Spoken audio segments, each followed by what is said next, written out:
ngakiti kuyachisa emoyeni yetu kwemkanwami soloze emoyeni ngakiti kuyachisa singete emoyeni yetu kwakubuhlungu emoyeni ngakiti kuyachisa emoyeni yetu kwemkanwami soloze emoyeni ngakiti kuyachisa singete emoyeni kwakubuhlungu emoyeni ngakiti kuyachisa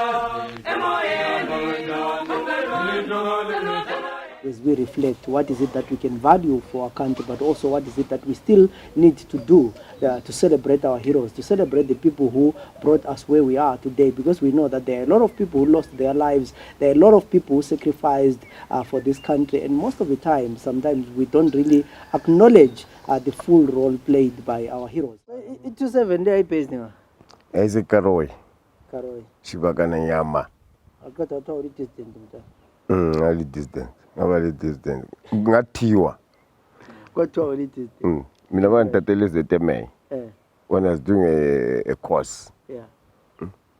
I was avant to go to exactly. Yeah. You know. Pokutata then I think what happened it's like about twice. Then they removed the guy who was commanding 27. Then I remained the commanding 27. Then when I was going to ZPRA, while we found on Ruramai, I was commanding 27. Minangai Kosi. In this Kosi Nuramai, that was the time passing to some distance. Then Nuramai understand why we see parade. A parade la panafea to ZPRA uku, Mazanda uku. So guys complied. By that time it was, I think it was 700 ZPRA, 700 Zanda. Obviously, we are more my distance. It's true, Bunny. ZPRA killers, okay. You are my distance. You are my distance. You are my distance. And from that time, it declared to go to ZPRA as a Pume campaign. And they will not guard. Abasa Gadi, Abasa Pumen campaign, even during the weekends. So I understand because this is from hearsay, but this practically possibly what took place is the thing I'm talking about now. Then Kwawe Puma, most of these guys they were operating around the Urungwe. Yeah. Obviously, Prego. Australia in the West, that's Urungu, Kasangara, those areas they want. So they knew the places very well. So we have a Puma in campaign, it was about 200 and something. Chapans. Then after 3 or so days, was a Penduk. Oh, before that, you know, Uramai, I think in assistance, so if I can mention his name. Or Minister of Defense, who told Mahaj, with the assistance, I'm going to pick his so off. Mahaj, they brought some weapons. Bafaga a church. That church was about 150 meters from the camp. Bafaga church. Then the Wagula Gadai, soldiers. It did the Akona supposed to be before Sunday. I want to go to a church. Yeah. The Nurama is the Mawad. Wamba go parade this is what, Mazipra, do my distance, what. So those guys, what La Panama, La Pau got the code. I got. I don't know what to say now. They did whatever they did. Most likely they took the weapons. I wonder if they also disappeared. They discombated them. Yeah. Also disappeared. So after 3 days, was a Penduk. Again, the Penduk lapana income to Agunje, so Gogule dam in camp. Then public camp Gogule healing. So they occupied sort of a C formation. Combolezili camp. To chaya ungu is a dam. Those are well-trained bastards, right? So they destroyed the armory first.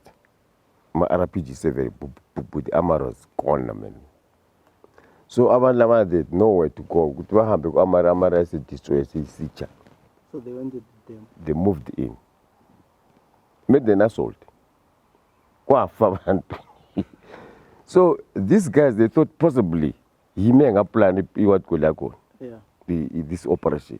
So this was basically a fight between ZPRA and Zandla guys. Simple. And I mean, I was not aware of that.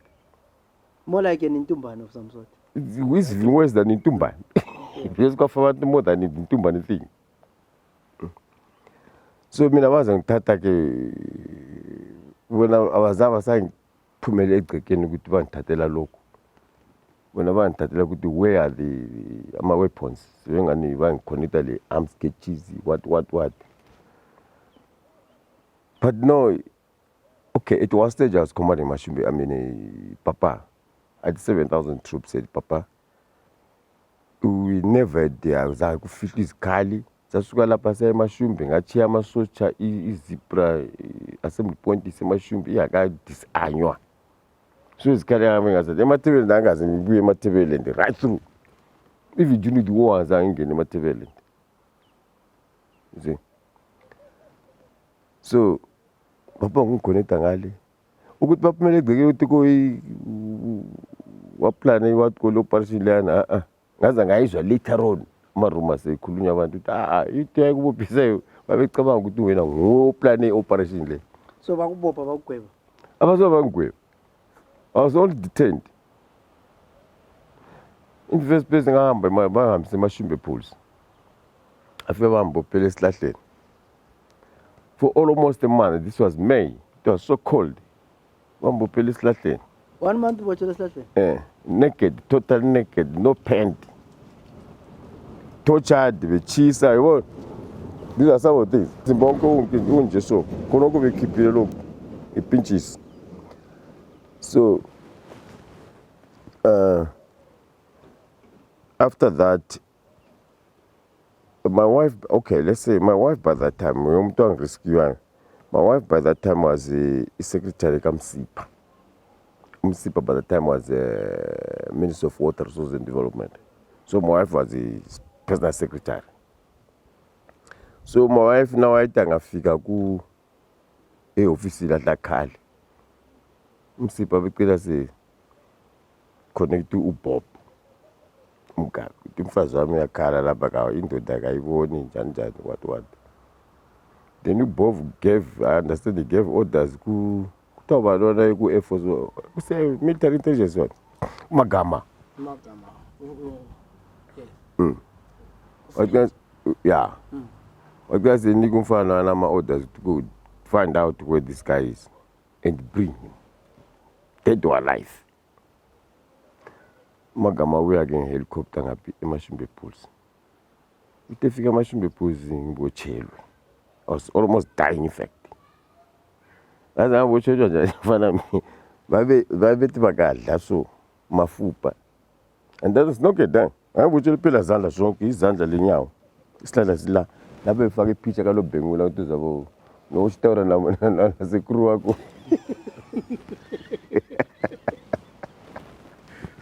You're laughing, guys. It's not a joke. It's not a joke. It's not a laughing issue. Uchawachi negotiate as a crew of ameno to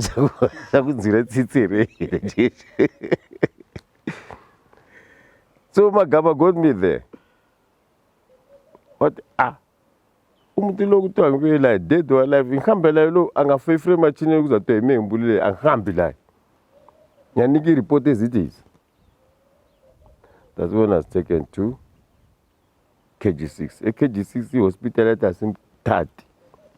You go can so come Eskurubi. Eskurubi angihamba ukuthi ngiyadetain. Ngahamba ngumuntu oyelatshwa. Because I was supposed to be treated privately. Ngafika ke Eskurubi lapha bangitreat. Later on bazojikisa manje ukuthi arms KG6. Dlala izanu wena. Babesi bangandla wafaka amathambo lapha fana, inviting ubunyonyo. Okay. And faka isobho khona apha emaceleni wafaka amathambo. Ubunyonyo buyabuya. But when I say negotiate, the union would long and you can have union of gloom. But come with this go to language. So you It's stand still. testing. Tous les huit. Vous savez, vous comme ça, vous les pipe. Vous voulez pipe. Il y a pas longtemps que tu as les ans. Vous voulez pipe. Il faut que ça soit. Vous n'avez pas la pense que pipe vous la quoi. And the answers are right behind him. That's very so. But then the wounds and the couldn't come to my deny. Doesn't know this thing. That was torture. Temple torture. So bakugweba. Abangwebanga. Anzange ekhodi. Ngahlala kuphela phana because we umsipha sometime after some months. Ingathi ama-first days umfazi wami abuye ngomfazi wami esezwile ukuthi sengihlanjwe iyot kole isikurubi. Then she came. They refused there to see me. Was wayodinga Mrs. Chinaman. After 2 or so days basubuya ke Mrs. Chinaman. But they were not allowed to see me. They only allowed to ukuthi bachiya ukudla, things like that. Then after some weeks, 2 weeks or so, lapha bavunyelwa ukuthi bambone sengibhandijiwe all. This is the person who tell you once dead or alive, but these guys don't hand you over to. That's it. That's that. So that meant with Mugabela had no power. So really we're fighting the wrong person to start with. The power was with those who were in the military. Yeah. You know, he did himself. So he knew about it. He knew He it. was the man He was the man behind the whole thing. And everything. Konke lapha magama lapha. Ngithe ngiphume esikrubi at one stage before ngakaphume babe bazongithatha futhi ngaye eKaroi. Ngayo investigate uKennel Flower. Ken Flower was Ken Flower, yeah, was in charge of CIO, I think. I was interrogator konangale, but they never as I anchai. Pokubuza nje wabona ukuthi I delay it's relevant. Then bakwani umfazi wami asedobile futhi information ukuthi sengazwe eKaroi. She followed to Karoi. So the following day, umfazi wazothutsha. Then uKen Flower lana wemtshela hayi uyabuyela esikrubi nahamba esikrubi zahlangana esikrubi. Awuyisele esikrubi. Ku estoksini lapha eKaroi. It's a funny thing, I mean, it's just for interest sake. Ngangotshwele futhi izandla lenyawo anti kule estoksini kule nsimbi lezana eziphansi leza. Ngangotshwele khonapho. Then itoilet enje laphana.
As a former ZPRA commander, and you know that some of you trained a lot of the people. What are some of the people that you really trained, and today after independence have done a lot in this independence?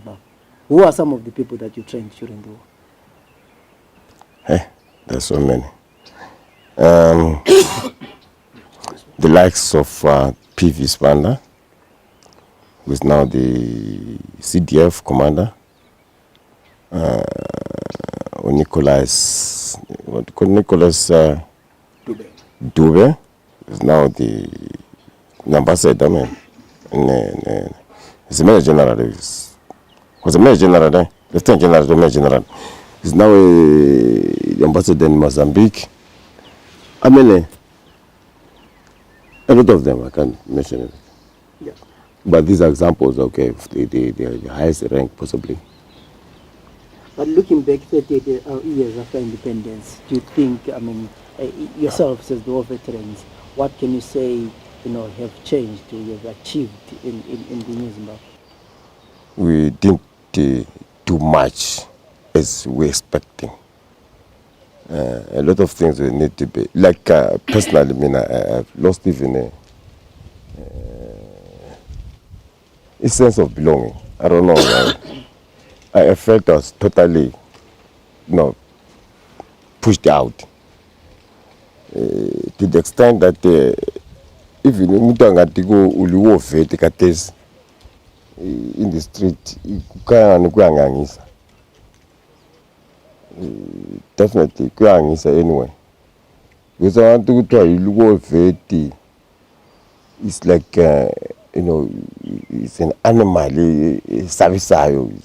someone who's careless, someone who's cruel, someone who's irresponsible. So go to war vet anyway. You are talking about it. You have lost the sense of belongingness. Take us to 1980 angena livele Zambia wherever lapha lalikhona. Kuyini elalikukhangelele ngesikhatsini lalikhaya eZimbabwe njani?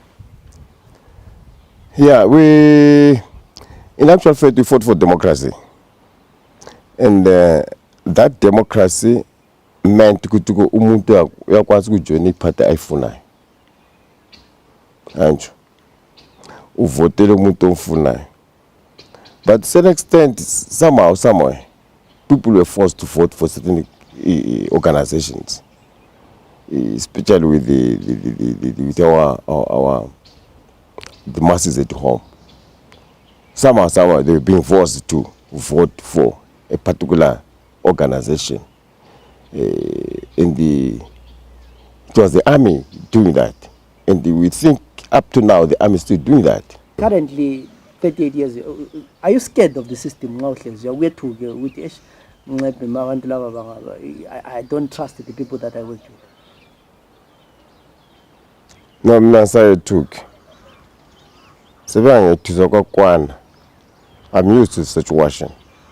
And they've accepted and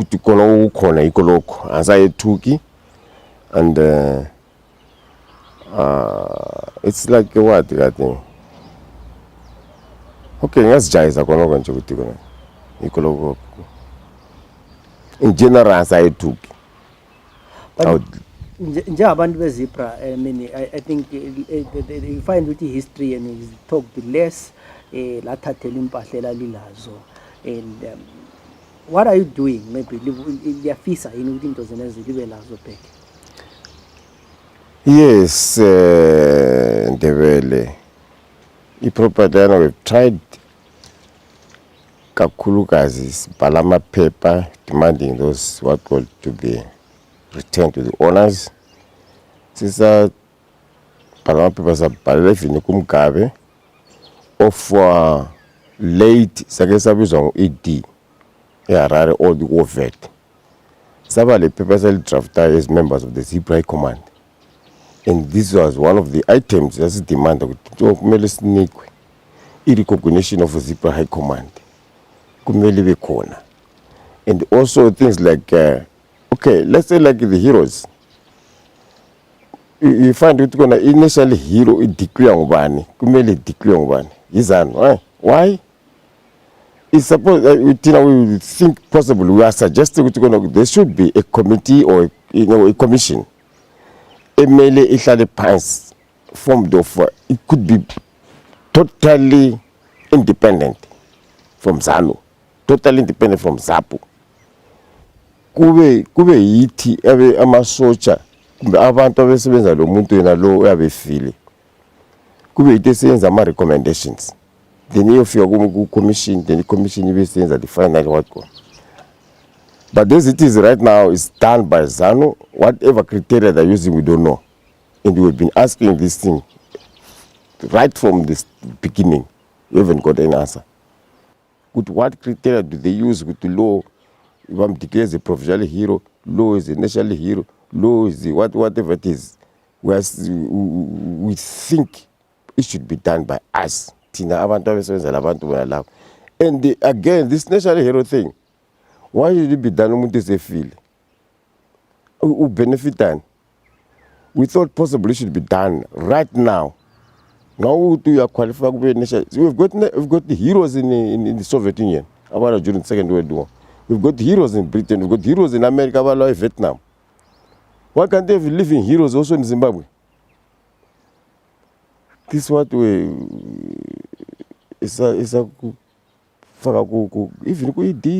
Mugabe, no, including the proper thing. Heroes Day next week, and when what are you celebrating? If you are celebrating,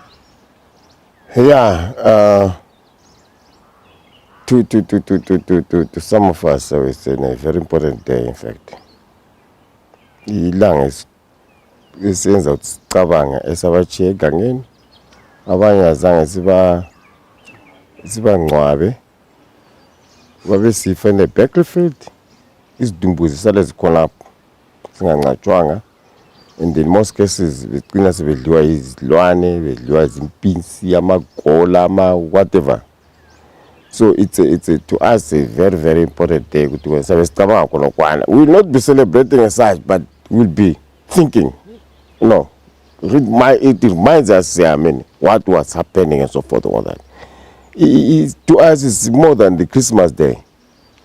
It's a very, very important day, because that's when we come to together and say usibani usaphila yini, usibani wafela ngaphi, usibani umuntu wafela esipolile, umuntu wafela ngaphi and so forth. That's it. So it's more like just thinking uhlangane nje ucabange ngabantu ababekhona memory. Right. Yes. I mean, you have seen every 38 years of independence. Nje umuntu weSNP nomuntu weZPRA, kuyini wena ofisa ukuthi ngahulumende lo uyakwenza for our veterans? Like in the celebration, in most cases,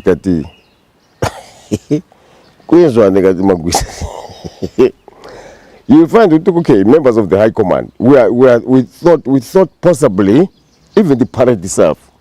Kumele ama veterans babe phambili baba lead the march, and some of the heroes should be said out khonapha announce kusibukulo sibantu bani wafela endaweni enje, so forth and so forth and so forth. Man, siwele sinikwe lathi chance sikhulume, but instead kukhuluma I don't know, the governor or whatever it is. Ama governor kasi bekhuluma manga utawese empini bona bangazabe empini abanye babe dizitile empini. We should be given a chance. This is kulumele tina. A chance to move forward. Move forward. This is petting what only inquiry. This is no. Abantu basibodo ukuthi you are my heroes. You abantu balelizwe. These are the heroes. Instead, we say we army, magadi jele. These boys are my police. Abangazi little fuck off about join possibly this police are 1996 or 92.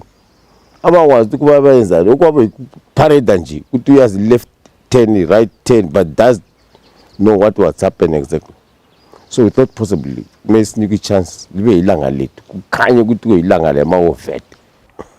Gagisa, I mean, what do you anger and lay abakona maintains on Dano, hate abakona part where ZPRA, Lezanu from Lezanda from 1980 back way back up to today.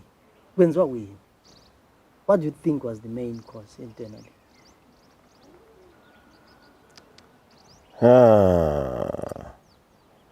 Well, I think I